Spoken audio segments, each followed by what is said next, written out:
Q Canes.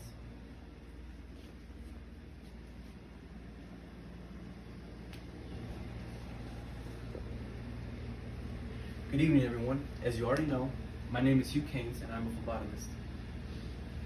If you're like most people, then at some point your doctor has sent you to a lab to have your blood tested for some reason or another. And while you were there, you probably noticed a couple different things like different colored tubes and different colored needles. Why so many different colored tubes? Well, it's not just for aesthetics.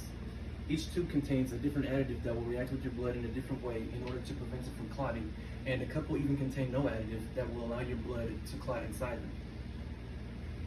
A phlebotomist's main duty is the performance of blood collection procedures for lab analysis, which is why many phlebotomists are considered essential workers due to their role in healthcare facilities such as hospitals. Since the outset of the pandemic, you've probably been wondering about essential workers and their everyday tasks that keep our country running while the rest of us are forced to quarantine. Tonight I'll be presenting a speech to you demonstrating the steps of one of those tasks, that task being the performance of a routine venipuncture procedure. First, I'll discuss the equipment you need, then I'll tell you about approaching patients, and finally, I'll outline the performance of blood collection. Anyone who's ever had a bad blood draw can tell you that in order to perform a venipuncture procedure, a phlebotomist requires a steady hand, but besides that, there are a few key steps involved in order for it to be truly successful. Before you can begin, there's some equipment you'll need.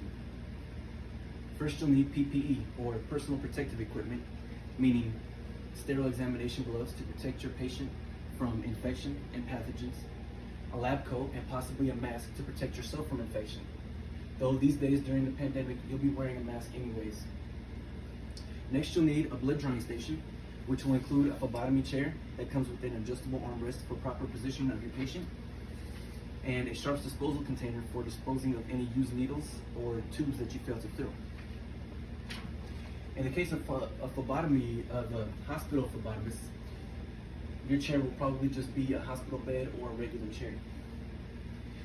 Finally, you will need a phlebotomy cart, which will contain all of your phlebotomy essentials, including more sterile gloves, multi-sample needles of different diameters or gauges, tube holders to combine with your needles, hand sanitizer, antiseptic wipes, tourniquets, bandages, and evacuated tubes. Once your patient's tests have been ordered, it's time to get the blood. When approaching your patient, it's best to greet them respectfully and to remain kind and courteous throughout your interaction. This will keep them at ease and help to increase their confidence in your abilities. Next, you will need to obtain consent. Consent may be implied by your patient offering their extended arm, but legally consent must be obtained. Lastly, you will need to identify your patient. This can realistically take place at any point before the draw, and it may be done by scanning your patient's armband or asking your patient's name and date of birth, or both. In any case, a good phlebotomist will confirm patient identity in as many ways as possible, because in some cases, a patient may inadvertently be given the wrong armband. Once you've identified your patient and consent has been given, your blood draw can begin. Position your patient or have your patient position themselves comfortably in your phlebotomy chair with their arm extended and exposed to about the middle of their upper arm. This will allow access to the median cubital vein, which is preferred because of its stationary position and closeness to the skin, as well as some other veins. Next, you will palpate or feel the vein by pressing down to determine its size, depth, and patency or openness.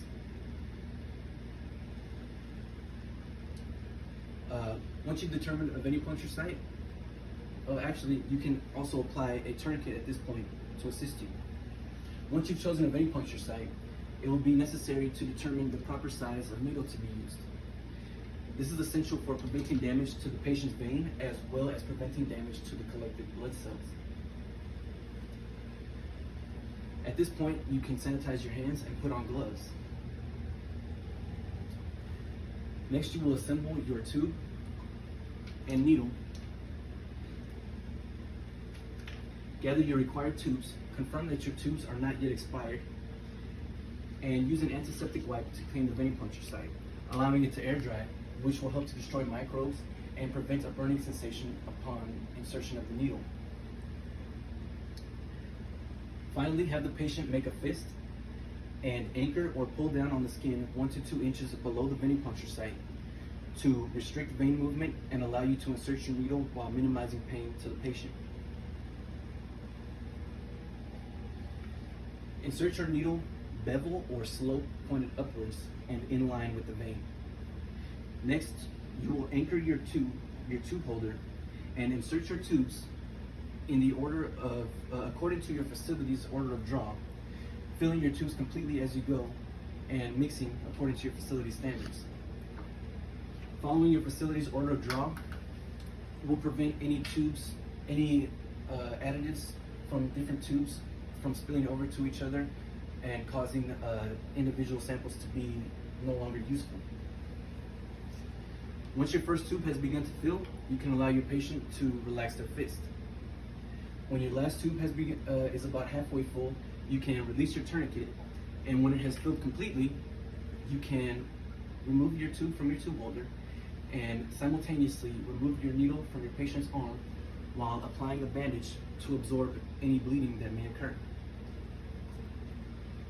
Instruct your patient to hold pressure on the site for about at least 15 minutes to prevent any scar tissue formation or any bruising. Thank the patient for their cooperation. Dispose of your used needles in your sharps container along with any tubes that you failed to fill, and deliver your specimens to the lab. In conclusion, the correct performance of a venipuncture procedure requires some specific equipment as well as knowledge in dealing with patients and physically collecting blood specimens. Incorrect performance of any of these steps may result in pain and trauma to the patient, or even the incorrect reporting of lab results, which may result in the death of the patient. Besides just having physical dexterity, a phlebotomist must familiarize himself with these steps in order to be able to perform a venipuncture procedure truly successfully. Thank you.